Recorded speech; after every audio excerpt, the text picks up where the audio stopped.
Ու պետք է ասել, որ ինքը Քաջազնին հետաքրքիր հուշեր է պահպանել Նիկոլ Դումանի վերաբերյալ։ Մի էպիզոդ եմ ուզում ասել, երբ որ 1904 թվականին ու այսպես դրսի համար Նիկոլ Դումանը մեծություններ բաներ, նրան բյուրոն հանձնարարեց, որ նա պետք է ծանր կորուստներից հետո Սասնու ապստամբությունից հետո ղեկավարի արևմտյան Հայաստանի ուրեմն հայդուկային պայքարը, նա այսպես դառնությամբ ասեց, ով է տեսել, ասեց, հարսանիք անեն առանց հարսի, ասեց հարսանիքն անի Կարապետը, պատիժը կրի Հայրապետը, նա նկատի ուներ իրեն, ասում է, ուր էին իրենք, եւ ես այստեղ նստած էի Բաքվում, երբ որ ինձանից խորհուրդ չէին հարցնում։ Հետագա տարիներին, երբ որ Քաջազնին նշանակվեց խաղաղարարական հանձնաժողովի անդամ հայկական կողմից հայ-ադրբեջանական ուրեմն այդ հայտնի կոտորածների կռիվների ժամանակ, նույն տարիներին, ինչպես գիտենք, Նիկոլ Դումանը ղեկավարում էր Արարատյան դաշտի ինքնապաշտպանական հայկական ջոկատների, եւ նրանց կապերը բավականին սերտ էին, համենայն դեպս ֆինանսավորումը բյուրոյի միջոցով զենքի, զինամթերքի եւ այլն Քաջազնին էր կազմակերպում։ Որում Նիկոլ Դումանը գիտեր Քաջազնու այսպես կարգապահությունը եւ խոսքի տեր լինելու հանգամանքը եւ ասում էր, վաղը պետք է 20,000 ռուբլի։ Դա մեծ գումար։ Քաջազնին որտեղից պետք է ճարել, որ միլիոնատիրոջից կամ որ ընկերոջից, դա իրեն չէր հետաքրքրում։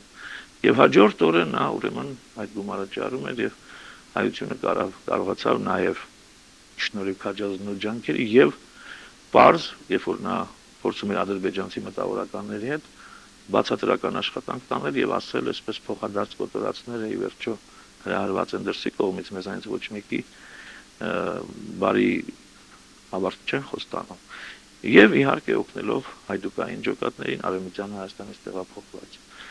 Նույն իհարկե Քաջազնու այս գործունեությունը չէր կարող վրիպել ցարական իշխանությունների, ինչպես ասենք,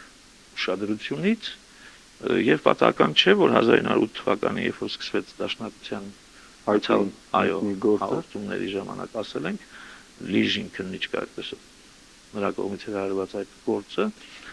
առաջին ձերբակալվածների ցուցակի մեջ առաջիններից մեկը նշված էր Քաջազնու ազգանունը։ Եվ եթե օրինակ Համոհաջանյանը կուսակցության որոշումով որոշեց չխուսափել ձերբակալությունից, որպեսզի հրապարակային ելույթ ունենա եւ դա օգտագործի կուսակցության դիրքորոշումները բարձրաբանելու, ապա կուսակցությունը գտավ, որ Քաջազնու նման մարդիկ պարզապես չպետք է ներկայանան դատարան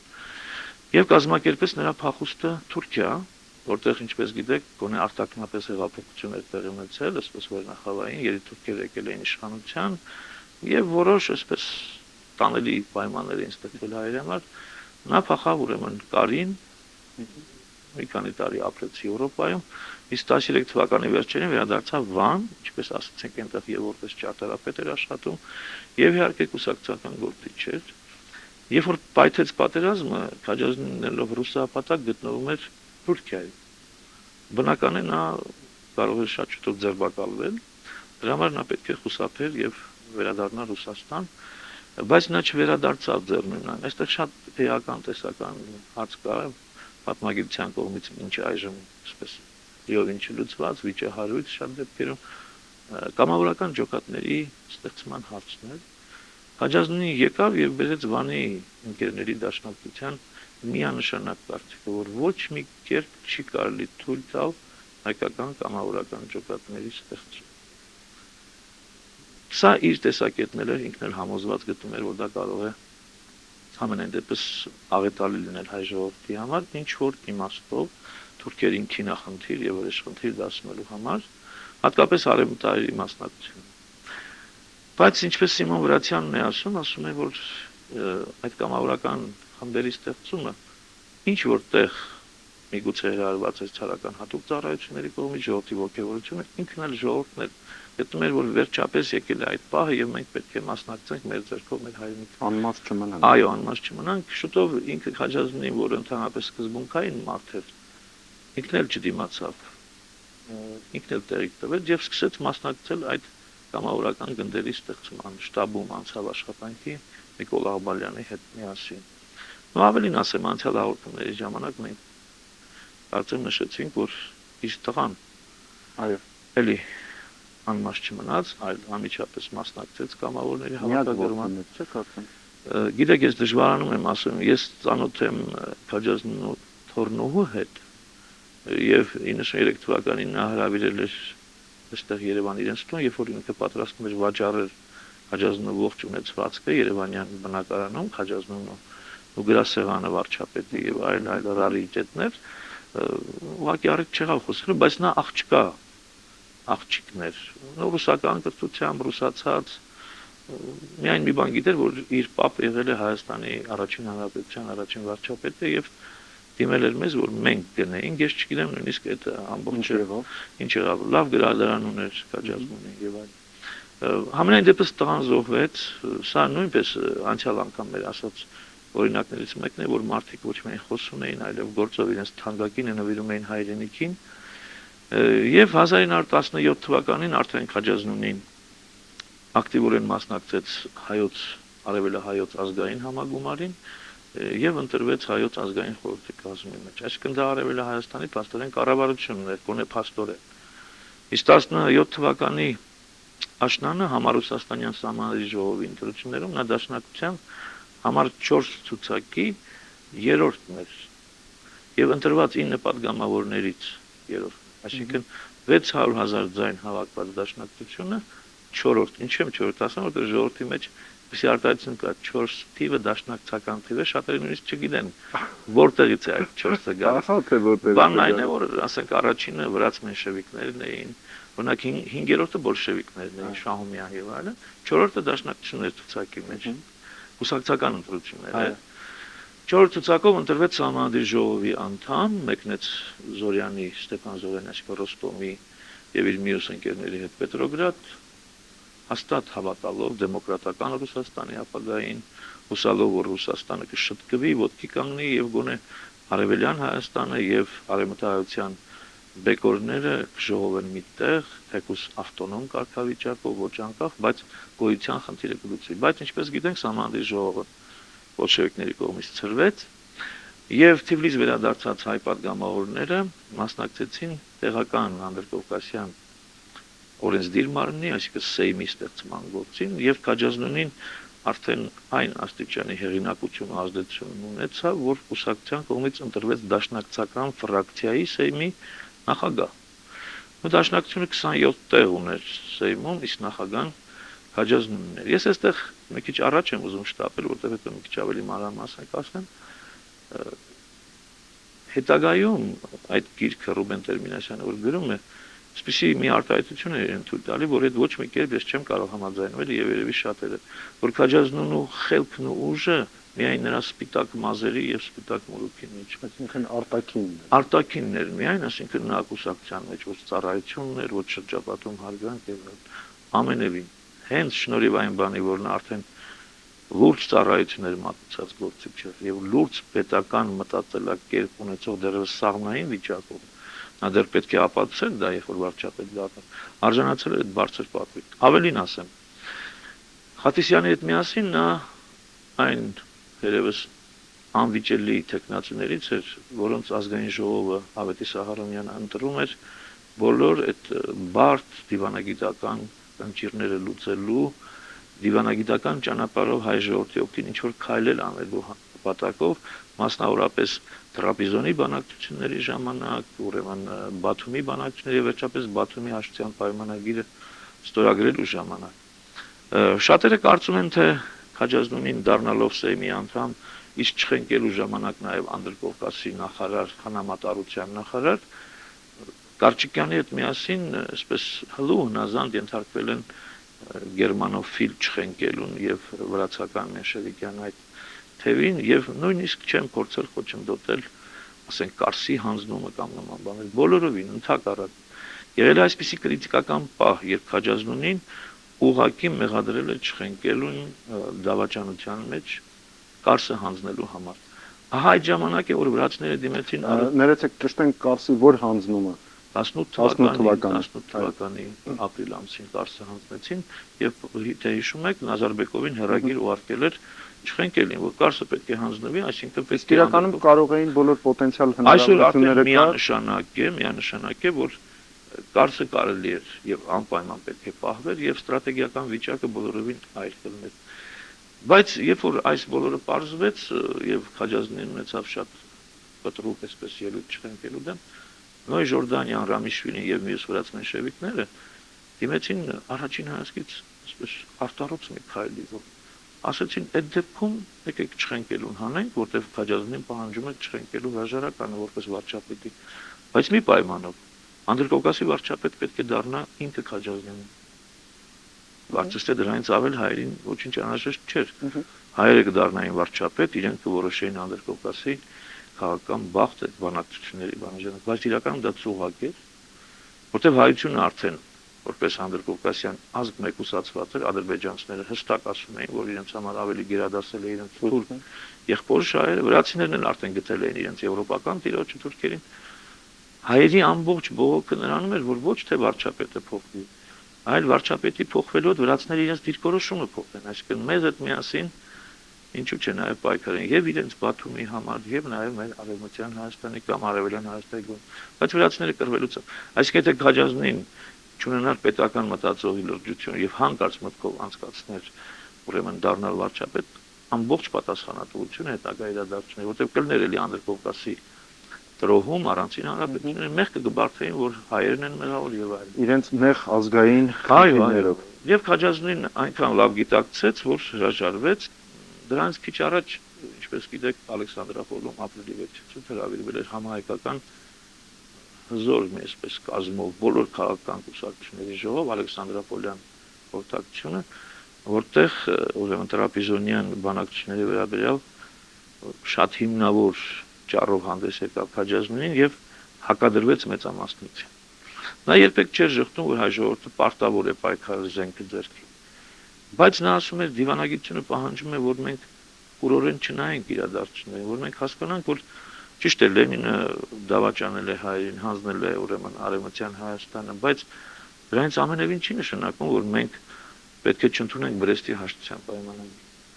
Նա առաջարկում էր բանակցությունների ժամանակ ընդունել Լենինի ստորագրած Բրեստի հաշտության պայմանագիրը, որպեսզի թույլ չտրվի Անդրկովկասի անջատումը Ռուսաստանից, թեկուզ խորհրդային Ռուսաստանից, դա դիտելով որպես հայության, արևելահայության գոնեգոյության գլխավոր այսպես հանգրվան։ Բայց ցավոք սրտի Քաջազնին չկարողացավ մեծամասնությանը համոզել եւ նա դարձյալ որպես պատվիրակության ղեկավար մեկնեց Բաթում ունենալով ուրեմն հրահանգ չստորագրել Բրեստ-Լիտովսկի հաշտության պայմանագիրը եւ այնտեղ սկսվեցին ուրեմն բանակցային գործընթացները։ Շատ հետաքրքիր է, որ քրիտիկական պահին, երբ որ վրացիները այսպես հայերին մենակ թողեցին, ինքը Քաջազնին դիմեց Նոյ Ժորդանյանին, այսպես կշտամբանքով ասելով. մենք քրիստոնյա ժողովուրդներ ենք, դուք ինչպես եք մեզ մենակ թողնում։ Ժորդանյանն նրան պատասխանել է, որ ձեր նավը կործանվում է։ Մենք չենք կարող ձեզ հետ կառնետները հեռանում են։ Այո, իրենք առնետ էին, բայց իրենց համարում են, որ իրենք հեռանում են այդ նավից կործանվող, որտեղ դա ճիշտ է։ Իրականում կործանողներից մեկն էլ առնվազն Կովկասյան միասնությունը կործանողներից մեկը եսապաշտ, եսամոլ վրացիներն են։ Նույն Քաջազնին 3 հոգու հետ միասին մեզ անցյալ հաղորդումից ծանոթ Խատիսյանի հետ միասին եւ ժողովրդական կուսակցության լիդեր Պապաջանովի կամ Բաբաջանյանի հետ միասին Բաթումում սկսված բանակցությունների ժամանակ Վեյբ Փաշայի կողմից ներկայացված պայմանները Թիֆլիս եկան ծանոթացնելու ազգային ժողովին, այդ ժամանակ արդեն պարզվեց, որ չկա անդրֆեդերացիան, Անդրկովկասը, կա երկու պետություն, ադրբեջանական պետություն, վրացական։ Մենք հայտնվել ենք վակուումի մեջ, եթե ազգային ժողովը ուշանար մի քիչ եւ չհայտարարեր իրեն տեր արևելյան Հայաստանի, այդ տարածքը կարող են վրացիներն ու ադրբեջանցիները գրպանել, այլ ասած յուրացնել։ Եվ հայոց ազգային խորհուրդը ստիպված եղավ մայիսի 28-ին իր նիստում քննարկել այդ հարցը եւ հռչակել Հայաստանի անկախություն։ Իհարկե այստեղ մի նրբություն կա, բավականին զգուշավոր է այդ հայտարարությունը, թե երբևէ առնի արգելի երեստատիտողներ կարդակ, այնտեղ անկախություն բառը չկա։ Ուղղակի ասում են, որ հայոց ազգային խորհուրդը իրեն տեր է համարում այդ տարածքների եւ իր վրա է վերցնում այդ տարածքների կառավարումը, բայց անկախություն, անկախ հանրապետություն չկա։ Որոշ տվյալներով դա մայիսի 28-ին էր, որոշ տվյալներով մայիսի 30-ին, բայց հիմա ճշտված է, որ 28-ն են համարվում ընդունվածը, թեև ես անկեղծ ասած գտնում եմ, որ ճիշտը մայիսի 30-ն է, մայիսի 30-ին է ազգային ժողովը, ուրեմն հայոց, արևելահայոց, Թիֆլիսում հռչակել անկախություն։ Մինչ Երևան գալը Քաջազնին Բաթումում ստորագրեց այդ տխրահռչակ, բայց միայն ժամանակ Արարատանի առաջին հանրապետության անկախությունը դե յուրե Թուրքիայի կողմից ճանաչող պայմանագիրը եւ հուլիսի կեսերին մեծ երկար քաշքշուկներից հետո որտեղ կառավարության անդամները չէին ուզում Թիֆլիսից հեռանալ։ Նույնիսկ զավեշտական առաջարկ եղել թող կառավարությունը Թիֆլիսում լինի, բայց կառավարեն, ասենք, Հայաստան։ Նորացիները այսպես բավականին սեղմեցին, ասացին դուք երկիր ունեք, գնացեք ձեր երկիրը կառավարեք։ Պետք է գային Ալեքսանդրապոլով, բայց ճանապարհը գրաված էր թուրքերի կողմից, անվտանգ չէր, եկան Դիլիջանով, այս Կիրճով, Բարձրացյան, Սիմեոնովկա եւ այլ գյուղեր։ Արամ Մանուկյանը նրանց դիմավորեց Հրազդանում, Ախտային։ Այո, նա Երևանի նահանգի փաստորեն դիկտատորն էր։ Նրա հետ միասին կառավարության կազմի հետ միասին եկավ նաև Հայոց ազգային խորհուրդը, որը շուտով վերակազմավորվեց Հայաստանի Հանրապետության առաջին պարլամենտ, եթե այսպես կարելի ասել, ոչ ընտրովի։ Այլ նշանակովի կուսակցական պատկանության հետագայում համալրվեց ուրեմն այստեղի հայերով, ռուսներով եւ եզդի ներկայացուցիչներով եւ Քաջազնունին արդեն իր որպես վարչապետի գործունեության առաջին իսկ փուլում ունեցավ այսպես լուրջ փորձություն, անվստահություն հայտնվեց նոր կառավարության։ Ինքը դրեց կառավարության վստահության հարցը եւ մեծ այսպես բաներից հետո, հանդիպումներից, զիջումներից հետո սկսեց իր կառավարության գործունեությունը։ Իհարկե ահավոր ծանր է, թերևս ոչ մի վարչապետի օրոք Հայաստանի վիճակը այդ աշճան անտանելի ծանր չեղել, ինչպես Քաջազնունով։ Բացարձակ, այսպես որբերի, գաղթականների տիվ, համաճարակներ, պարզապես ասած կիսասոված երկիր էր։ Եվ պետք է ասել, որ նաև մեկուսացված արտաքին աշխատեց։ Վրացիները փակել էին ճանապարհները, թուրքերը փաստորեն տեր էին կարևորագույն ճանապարհների վրա, երկաթուղին չէր գործում։ Այսպիսի ծանր պայմաններում մի քիչ առաջ վազելով ասեմ, Քաջազնունին առաջի խնդիր համարեց փրկել հայությանը սովից եւ դիմեց Ամերիկայի Միացյալ Նահանգներին, բարեգործական ընկերություններին եւ 19 թվականի գարնանը արդեն ստացվեց սկզբից 125,000 ֆուտ ալյուր, հետո 600,000 ֆուտ եւ շնորհիվ այդ ուրեմն սննդի ծնդամթերքի պարզապես փրկվեց։ Իհարկե զոհերը հագին շատ էին սովից եւ այլն։ Նույնիսկ պետական անվանի գործիչներ համաճարակից մահացան Արամ Մանուկյանը առաջին հանրապետության կարելի ասել ստեղծողը ներքին գործոս նախարարը Քաջազնունու կառավարության նույնպես զոհ գնաց այդ համաճարակային հիվանդությանը։ Եվ այս երանդուն գործունեությունը փրկելու Հայաստանը սովից դա Քաջազնունու կառավարության առաջի եւ լուրջ ծառայություններից էր։ Քաջազնունու կառավարության օրոք նաև վիճակված էր սկսել ծանր բանակցություններ Թուրքիայի հետ Պոլսում, որի համար նրա կողմից ուղարկվեց Ավետիս Ահարոնյանը, Խաթիսյանը եւ նույն Միքայել Պապաջանովը, որոնք փորձում էին անհնարին ինչ-որ թուրքերից եկուզ աննշան տարածքներ փոկել այդ 11,000 քառակուսի կիլոմետր Հայաստանը ինչ-որ ձևով ընդլայնելու համար։ Փառք Աստծո այդ շրջանը բավականին կարճ տևեց, Մուդրոսի զինադատարից հետո արդեն Հայաստանի համար կարծես թե նոր հերանեկարներ էին բացվում արտաքին քաղաքականության ասպարեզում եւ նա իր բարեկամին, անձնական բարեկամին Ավետիս Ահարոնյանին նշանակեց Հայաստանի Հանրապետության պատվիրակության նախագահ եւ գործուղեց Փարիզ վեհաժողով։ Հետաքրքիրն այն է, որ երբ որ կարդում ես մի էական բան ես նկատում, պետական մարդու մտածելակերպ ուզել այնքան Հայաստան, ինչքան հայ ժողովրդի ուժերը կպատեր պահելու։ Շատ համեստ պահանջները, շատ համեստ։ Միակ բանը, որ սև ծով ելք էր պահանջվում, 6 վիլայեթների փոխարեն շատ ավելի քիչ տարածք, բայց այնտեղ, այսպես եթե նայում եք փաստաթղթերը պատմական ընդգծված է ստեղծել կենսունակ Հայաստան։ Ոչ թե հզոր ու մեծ, ինչքան մեր ավանդական, պապենական, ասենք պատմական հողերն են, ծովից ծով, այդ ծով ունեցող, բայց որոշակի տարածք ունեցող հայ ժողովրդի կենսունակությունը հետագա զարգացումը ապահովող տարածք։ Իհարկե հետո Ավետիս Ահարոնյանը Փարիզում տեղի տվեց Պողոս Նուբարի եւ ասենք մյուս արևմտահայերի պահանջներին, նույնիսկ Կիլիկյան մտցրեցին Ալեքսանդրեպի շրջանը եւ այլն եւ այլն։ Բայց սա խոսում է Քաջազնու սթափության մասին։ Մյուս մոտեցումը դա ռազմական գործի նկատմամբ նրա մոտեցումն է, այն գործիչներից էր, որ միանշանակ հայտարարեց, բանակը պետք է քաղաքականությունից դուրս գնա։ Եվ չնայած իր կուսակցական ընկերների կողմից, ոչ ընկերների կողմից դա չընդունվեց, բայց նա պնդեց եւ հասավ այն բանին, որ ռազմական գործոստնախարար նշանակվեց ոչ կուսակցական գեներալ Հախվերդովը կամ Հախվերդը, որոնք էլ սկսեցին բանակը կազմավորել ռազմական գիտության բոլոր պահանջները։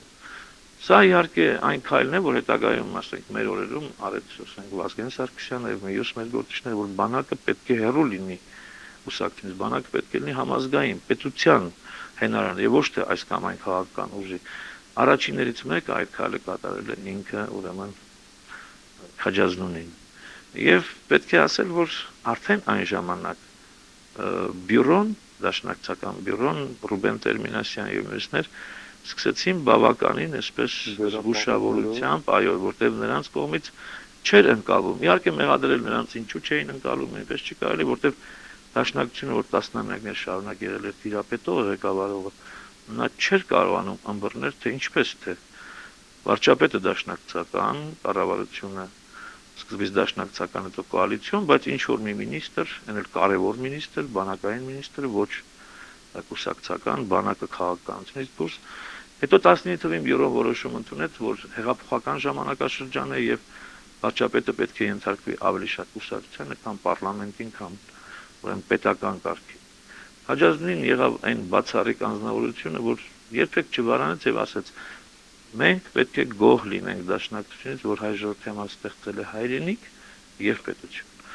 Նա պարզապես պետք է հրաժարվի հեղափոխական կուսակցություն դնելու պահանջից եւ դառնա պետական կուսակցություն, այսինքն առաջնայինը համարի պետական շահերը եւ ոչ թե կուսակցական։ Սա իհարկե դարձավ հետագայում նաեւ շատ ավելի ճարպիկ պետական գործչի փորձ ունեցող, այսպես ուղիղ ճակատ տալուց միշտ խուսափող մյուս վարչապետի Խատիսովի Ալեքսանդր Խատիսյանի սիրած տակտիկան, բայց հակառակորդները շատ լավ հասկացել էին, որ սրանք նույն կտորից են։ Եվ պատահական չէ, մեր 4 վարչապետներից այս երկուսը, այսպես ասած, հայկական պետական դպրոցին էին պատկանում։ Եվ նրանք այն ժամանակ ինչ որ արել էին, ճիշտ կիսատ մնաց, ինչ որ բանել արեցին, այդ գործը այսօր ամենայն դեպս փորձում են շատ քաղաքական ուժեր շարունակել, ստեղծել հայոց պետականություն, առաջնահերթային համարելով պետությունը, հետո նոր, ասենք, բուրգից ցածր կուսակցությունները եւ այլն։ Եվ հետևենք դեպքերի ընթացքին նաեւ։ Այո։ Հետագայում ուրեմն ինքը 19 թվականի սկզբներին արդեն պարզապես ստիպված էր հրաժարական տալ, իհարկե ձևակերպում եղավ բավականին այսպես մեղ, թե Քաջազնին ավելի շատ պետք է արտասահմանում, նա պետք է մեկնի Եվրոպա, Ամերիկա, որպեսզի հայկական բանակի համար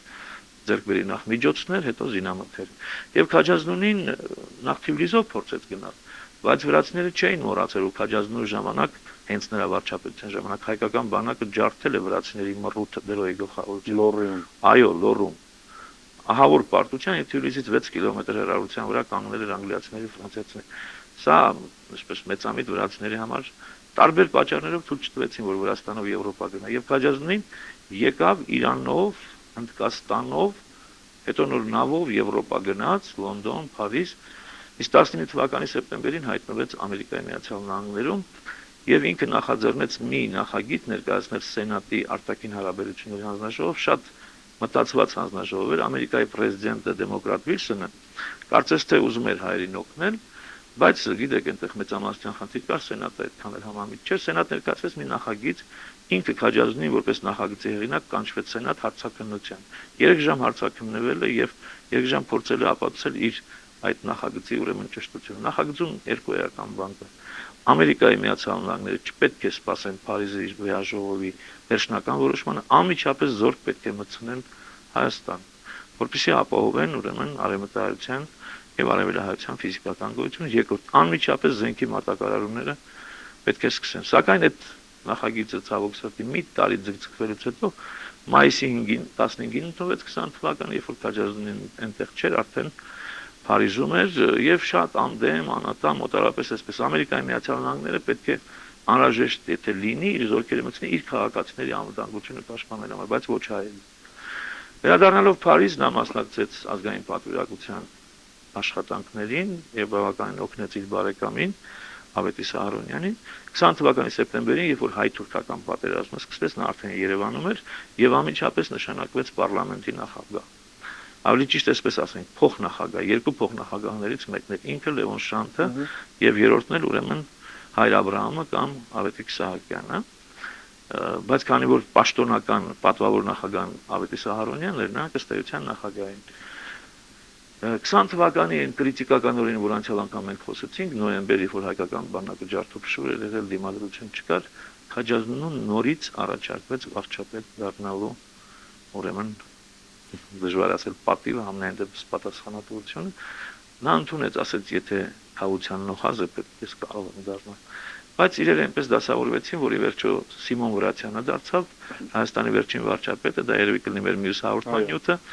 ասենք, որ բոլշևիկների հաստատումով Երևանում Քաջազնին բնական է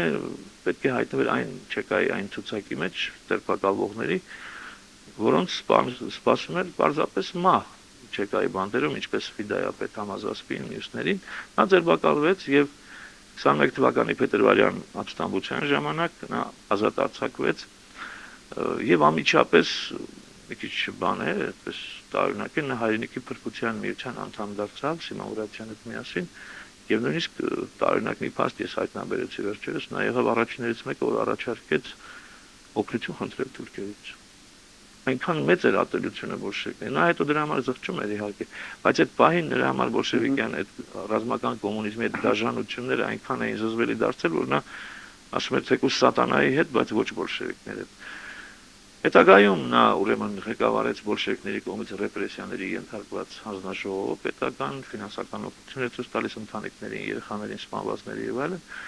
բայց ինչպես գիտենք, այդ ապստամբությունը պարտվեց, Քաջազնին ստիպված եղավ թողնել Հայաստանը հերթական անգամ եւ հայտնվել Բուխարեստում, Ռումինիայում։ 2 տարի շարունակ նա մտածում էր, թե ինչ է կատարվել, ինչ է տեղի ունեցել հայ ժողովրդի հետ եւ արդյոք ինչ օգուտ քաղել բոլշևիզմից, ռուսական եւ հայկական։ Եվ նա երկար խորելուց հետո գրեց իր այդ գիրքը, Դաշնակցությունը այլևս անելիք չունի, ուղղակի այստեղ մի փոքր պարզաբանում եմ ուզում տալ։ Նա որ ասում էր Դաշնակցությունը այլևս անելիք չունի, ոչ թե այն իմաստով, որ հայ ժողովուրդը անելիք չունի։ Նա ասում էր կոմունիստները հայ ուզեն թե չուզեն անելու են Դաշնակցության գործ։ Դա հայ ժողովրդի գործն է։ Եթե այսօր նրանք հայ ժողովրդին ղեկավարում են, ուրեմն Դաշնակցության գործը պետք է անեն եւ թույլ չեն տա որ Դաշնակցություն անի։ Դրա համար Դաշնակցությունը պետք է նրանց չխանգարի։ Թույլ տա։ Իհարկե մեծ հաշվով միգուցե սխալ էր հայդատի եւ այլն։ Բայց եթե այսօր մենք բոլշևիկներից անցած շրջանը նայում ենք, ասենք համալսարաններ, դպրոցներ ազգային, ակադեմիա, գեղեցիկ հանրապետություն, շեն հանրապետություն, դա ինչն է։ Հայրենիքի վերաշինությունն է, Դաշնակցության գործն էին անում։ Իսկ այդ գործն էլ Դաշնակցությանը չէ, Դաշնակցությունը իրենն էր, տեր էր կանել գործին, դա հայ ժողովրդի գործն է։ Միայն այս, բայց ցավոք սրտի կատարվեց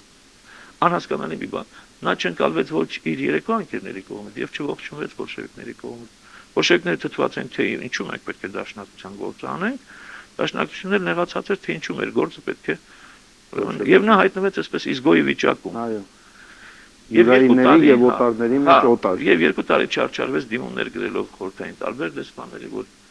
ինքնիչափ 4 վարչապետներից միակը, որ ասաց, ես չեմ կարող այսպես ապրել։ Ես իմ ժողովրդի հետ եմ ուզում լինել։ Խնդրում եմ թույլ տալ, որպես շարքային քաղաքացի ես վերադառնամ իմ հայրենիք։ Եվ վերադարձավ 25 թվականին ու անցավ շատ այսպես չերևացող համեստ մտավորական ինսազական գործի։ Դարձավ Երևանի պետական համալսարանի պրոֆեսոր եւ ճարտարապետական ինստիտուտի պրոֆեսոր։ Եվ կան հուշեր իր սաների, որոնք պատմեն թե ինչ ահռելի գիտելիքների տեր էր, ինքը ինչպես էր դասավանդում, գրեց բազում աշխատություններ, նաեւ հուշագրություններ, եւ թվում էր թե ամեն ինչ նորմալ է, գոնե ինքը տեսնում էր վերածնվող Հայաստան, ուրախանում էր, բայց եկավ եւ պետք է վայելի խաղաղ Արդեն 70-ի մոտ էր, երբ գիշերը թակեցին նրանց դուռը եւ